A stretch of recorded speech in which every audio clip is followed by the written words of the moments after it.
생성형 AI 활용. 이번 시간은 제 11강입니다. 11강에서는 주제를 AI 없는 AI 서비스라고 잡았어요. 자, 그래서 강의 목차는 AI 없는 AI 서비스에 대해서 한번 알아보고, 그다음에 사례를 한번 찾아보도록 하겠습니다. 그리고 AI 서비스 시장이 어떻게 성장할 것인가, 이런 부분들을 좀 다뤄보도록 하겠습니다. 여기 11강부터 12강까지는 창업 마인드로 한번 우리가 접근을 해보는 것이 어떨까 해서 주제를 잡았고요. 창업 마인드로 잡다 보니까 우리가 이제 갖고 있는 그런 문제점들이 많이 있잖아요. 뭐 자금도 없고 시간도 없고 이제 이렇게 또 개발해 놓은 것도 없잖아요. 그래서 AI 없이 과연 AI 서비스를 론칭을 할 수 있을까? 요거를 한번 보도록 할게요. 자, AI 없이 AI 서비스 구현하기 이렇게 해봤어요. 인공지능 서비스를 구현하는 데 있어 대규모 언어 모델 LLM만이 유일한 방법은 아니다. 다양한 접근법과 기술을 활용하여 효과적인 AI 솔루션을 구축할 수 있다. LLM 없이 AI 서비스를 구현하는 방법, 주요 사례 연구, 그리고 향후 시장 전망에 대해서 한번 탐색을 해보도록 하겠습니다. 자, 이렇게 하려니까 먼저 제가 흥미를 좀 유발시키기 위해서 지난 학기에 저한테 수업을 들었던 학생이 과제로 저한테 제출을 한 거예요. 그런데 파이썬을 해보지 않았어요. 파이썬을 해보지 않았는데 AI 에이전트, 코파일럿하고 VS 코드만 가지고 프로그램을 하나, 이렇게 서비스를 하나 론칭을 했어요. 그래서 그거를 한번 잠깐 살펴보도록 할게요. 어떤 서비스였냐면, 자, 이런 거예요. 뽕 PDF라고 하는 서비스예요. 이거 우리 우송대학교 2학년 학생인 것 같아요. 2학년 학생이 만들어서 이렇게 했는데 PDF를 내 마음대로 다 편집하는 거예요. 근데 이 친구가 웹사이트를 만들어 본 적도 없고 파이썬을 해본 적도 없고 해본 적이 아무것도 없어요. 그런데 이런 것들을 전부 다 코파일럿하고 VS 코드 가지고 했는데 PDF 병합하는 거, 그 다음에 PDF 편집하는 거, PDF 분할하는 거, 회전하는 거, 압축하는 거, PDF를 JPG로 변하는 이런 대표적인 서비스 아주 심플하죠. 자, 무료 이용이라고 그러고 빠른 처리 속도, 안전한 파일 관리, 회원가입 불필요하고 완전 무료죠. 그다음에 업로드 파일 자동 삭제하는. 그래서 이렇게 만들었다고 합니다. 그래서 OAI처럼 우리 OAI도 10강에서 좀 들여다봤잖아요. 그래서 무료로 이렇게 하면서 사용자를 확대해 나가는 이러한 이 것들을 좀 하는 걸 볼 수 있어요. 그래서 AI 에이전트를 좀 활용을 하고 하면은 이런 것들이 쉽게 할 수 있다. 내가 굳이 AI를 몰라도 이런 것들을 할 수가 있고, 그러니까 API를 이용하기도 하고, 또는 이제 코드에서 그 에이전트가 만들어주는 코드를 가지고 이렇게 다 구현을 했다. 이렇게 보시면 될 것 같아요. 상당히 잘 만들었죠. 깔끔하게 한 페이지인데 이 안에 모든 게 다 설명이 되는 것 같아요. 자, 밑에 보면 뽕 PDF는 안전하고 빠른 PDF 변환 서비스다. 그래서 서비스를 하라고 유료화되면 내가 1번 고객으로 등록을 해줄게 라고 했는데 아직 유료화는 안 한 것 같습니다. 자, 이렇게 창업의 기회도 얼마든지 열려 있고 아이디어만 모으면 지금은 만드는 것은 어떤 뭐 고수가 필요하고 뭐 내가 직원을 채용해야 되고 이런 게 아니라 AI 에이전트, AI하고 같이 얼마든지 이거를 만들어낼 수 있다. 그래서 여러분들도 한번 창업 마인드를 가지고 11강, 12강을 접근을 해보면 어떨까 하는 생각이 듭니다. 자, AI 없이 AI 서비스를 구현하는 방법 중에서 전통적인 AI 기법을 활용하는 방법이 있어요.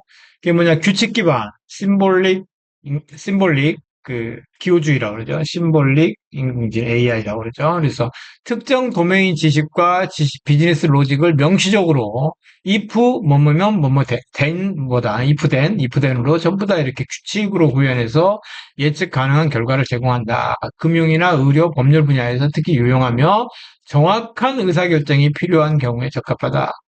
규칙 기반 시스템도 AI잖아요. 그런데 이거는 if then에 없는 것은 그냥 모르는 거예요.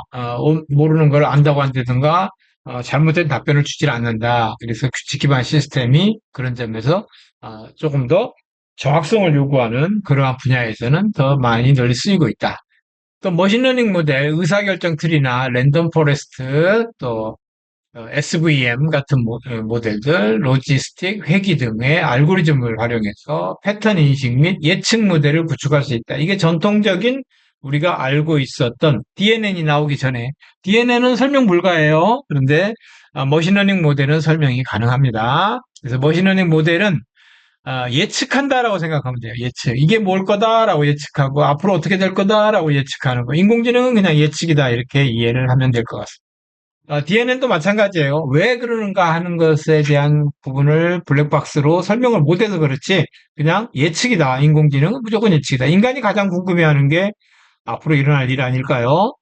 효과적인 활용 사례, 은행의 신용평가 시스템, 제조업 품질 관리, 이상 탐지 시스템 등 특정 도메인에서 LLM 없이도 높은 정확도와 신뢰성을 제공하는 AI 서비스를 구현할 수 있다. 네.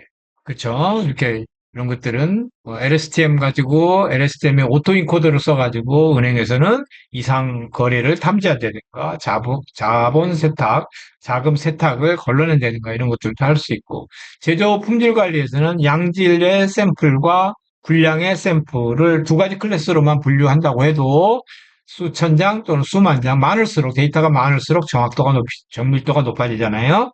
그래서 학습을 해서 두 개 클래스를 구분해내는 이런 것들도 할 수 있다. 그래서 전통적 AI 기법을 활용해서 이렇게 할 수도 있고 또는 AI를 이용해서 어떤 내가 서비스 방금 전에 봤던 뽕 PDF처럼 그렇게 하는 방법도 있다. 다음은 조금 더 그 고차원적인 방법이 되겠죠. 이런 것들은 뭐냐면 API 및 서드파트 AI 서비스를 활용을 한다. 그래서 API를 이용하는 거예요. 내가 어떤 데이터를 받아가지고 그것을 다시 API를 통해서 LLM을 갖고 있는 오픈 AI나 뭐 제미나이나 클로드나 이런 데다가 API로 호출해서 거기서 오는 답을 복수로 보내서 가져온 답을 좀 더 가공해서 내가 다시 서비스하는 방법이 있겠죠. 그런 것들이 API를 이용하는 방법이다. 그래서 많이들 그런 것들이 개발이 되고 있죠. BO3가 워낙 뛰어나니까 BO3를 API를 이용해가지고 서비스를 한 개만 이미지 생성하도록 해보는 거 우리가 해봤잖아요. 그런 식으로 서비스들을 맞추고 또 그렇게 하다 보면 이제 뭐 사용료를 그 구글 AI 프로를 쓰는 것보다 그런 이제 사이트에서 이렇게 하는 것이 좀 더 싼 경우도 있어요. 그래서 실제로 챗GPT 뭐 제미나 이런 걸 다 쓰는 그 사이트가 하나 있는데 거기 같은 경우는 1년에 한 5만 원 정도 되는 것 같아요. 그런 데들이 제가 한번 찾아볼까요? 찾아볼게요. 여기 보면 어디가 있을까요? 네, 여기 한번 볼게요. 챗봇 앱이라고 되어 있네요. 챗봇 앱이라고 되어 있는 챗봇 앱 AI라고 하는 서비스예요. 챗봇 AI 서비스. 여기 보면 사용 가능한 모델이 오픈 AI, GPT-4, 그다음에 GPT-4, 구글 제미나이, 클로드, 그다음에 또 딥식, 그다음에 딥식 R1, 또 클록, 그다음에 오픈 AI GPT-4 4.1 이렇게 다양한 이렇게 또 AI 검색 엔진까지 이렇게 쓸 수 있도록 되어 있는데 여기다가 만약에 향후 2025년 이후에 우리 AI 에이전트 시장 트렌드가 어떻게 바뀔까? 라고 이렇게 질문을 하면 이렇게 하는데 이 친구들이 그 1년에 5만 원이에요. 그래서 챗GPT를 구독하거나 또는 또 다른 걸 구독하는 것보다 이거 하나 구독해서 쓰는 것도 괜찮겠다. 이런 서비스들도 만들고 있다. 그래서 여기는 뭐냐면 자기가 챗봇 앱이라고 하는 이 회사는 자기가 LLM을 갖고 있는 게 아니에요. 그냥 여기서 API로 이렇게 호출해서 이런 서비스를 구축했다. 그래서 이런 것들 이미지 분석하는 거, 그 다음에 음성 인식하는 거, 그 다음에 번역 및 자연어 처리하는 거, 이런 모든 것들이 이렇게 API로 서비스가 가능하다. 이렇게 이해하면 될 것 같아요. 그 다음에 이제 챗봇 및 대화형 AI 구현 방법, 챗봇들이 요새 많이 쓰이고 있는데, 시나리오 기반 설계하는 거, 사용자와의 대화 흐름을 미리 정의하고 예상 질문과 응답을 구조화해서 챗봇의 응답 정확도를 높인다. 주요 고객 문의 패턴 분석을 통해서 최적화된 대화 경로를 설계한다. 이런 것들은 좀 나온 지는 꽤 됐는데 한 5, 6년 된 것 같아요. 구글의 다이얼로그 플로우라는 게 있었어요. 다이얼로그 플로우는 인사하는 것을 안녕, 안녕하세요, 반가워, 뭐 좋은 아침이야, 뭐 이런 것들이 입력으로 이렇게 선언이 되어 있죠. 그것들은 이제 패턴들을 쭉 입력을 해놓고 거기에 대해서 답변하는 것을 또 여러 가지를 만들어요.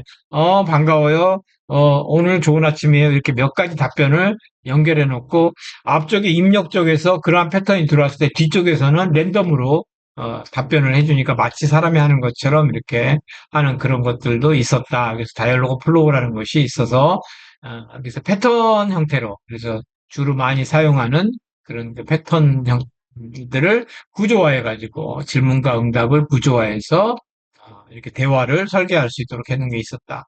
또 키워드 매칭 기술 같은 경우는 이제 뭐 이 카카오톡에 보면은 이제 그 챗봇들이 있는데 거기 보면은 그 버튼 형태로 누르게 돼 있잖아요. 키워드 매칭하는 형태로 해가지고 좀 맥락 없는 그런 대답을 하는 경우도 있습니다. 그래서 그런 것들도 있었고 또 지식 베이스 연동하는 거 FAQ나 또 제품 정보, 서비스 매뉴얼 등 기업 내부 데이터를 체계적으로 구조화해서 챗봇에 연결하는 이런 것들도 시도하고 있다.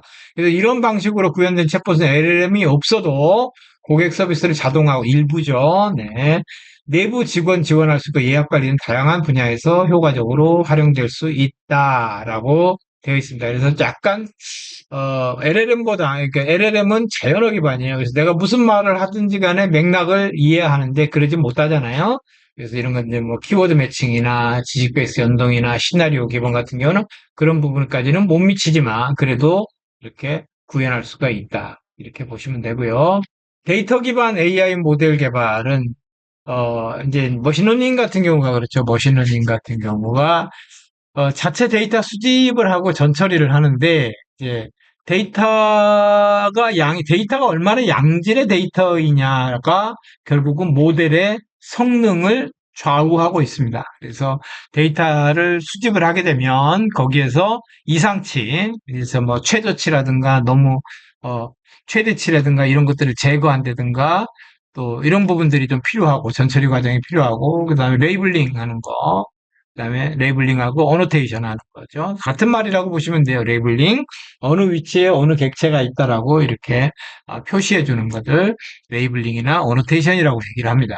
피처 엔지니어링이 있죠. 그래서 특성공학을 통해 가지고 이제 그 데이터의 어떤 특징을 추출해내는 그런 것들이 있고요. 그다음 데이터 증강 기법을 활용한다. 예를 들면 사진을 한 장 찍었는데 이제 이 사진을 내가 뭐 사진을 뭐 한 맑은 날에만 한 만 장 찍었다고 칩시다. 그러면 얘를 약간 흐린 날, 뭐 이렇게 인공적으로 만들 수가 있잖아요. 조명을 자연광에서 실내광으로 바꿀 수도 있고, 뭐 아니면 좀 어둡게도 할 수 있고, 뭐 석양으로도 할 수 있고 이런 식으로 해서 데이터를 바꾸는 거예요. 그래서 데이터를 증강하는 거죠.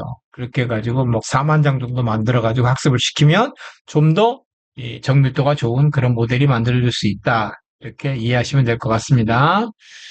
자, 그리고 하이브리드 AI 시스템이 있어요. 그래서 롤 기반, 지금 아까 얘기했던 규칙과 제약 조건을 적용해서 결과의 일관성과 설명 가능성을 보장하는 전문가 지식을 명시적으로 시스템에 반영할 수 있다. 롤 기반 컴포넌트.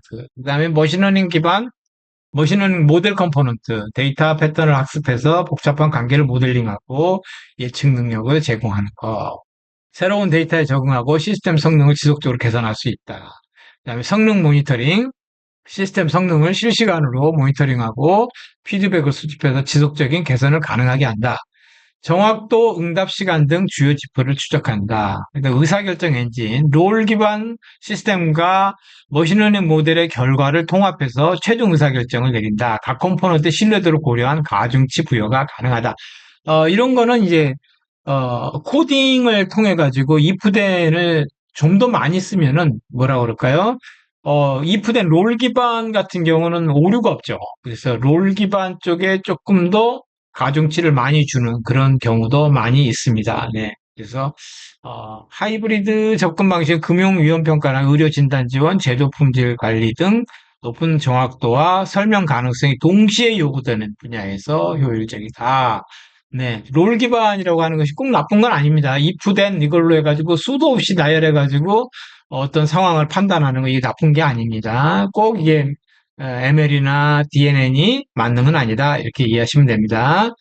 자, AI 서비스 보안과 개인정보 보호, LLM 없는 환경에서의 보안 강화, 클라우드 기반 LLM 서비스를 사용하지 않음으로써 민감한 데이터가 외부로 유출될 위험을 줄일 수 있다. 온오프 온프레스미스 솔루션은 데이터 주권과 규제 준수에 유리하다. 이렇게 보시면 될 것 같습니다. 온프레스미스 온프레미스 AI 솔루션이라는 것은 기업 내부 서버에서 AI 모델을 운영을 하고 민감 데이터를 외부 전송 없이 그러니까 하이브리드 쪽에 가까운 거죠. 민감 데이터 외부 전송 없이 처리가 LLM 없이 하는 거니까. 그다음에 내부 보안 정책에 맞춘 설정이 가능하고 산업별 규제 요구 사항을 충족할 수 있다. 그래서 제 생각에는 굳이 비싼 비용을 들여가지고 LLM을 개발하는 것은 그쪽 관련된 서비스를 하는 사람들이 일이겠지만 우리 현업에서는 LLM 없이 이렇게 AI 서비스를 하는 것도 가능하다 이렇게 보고 있습니다.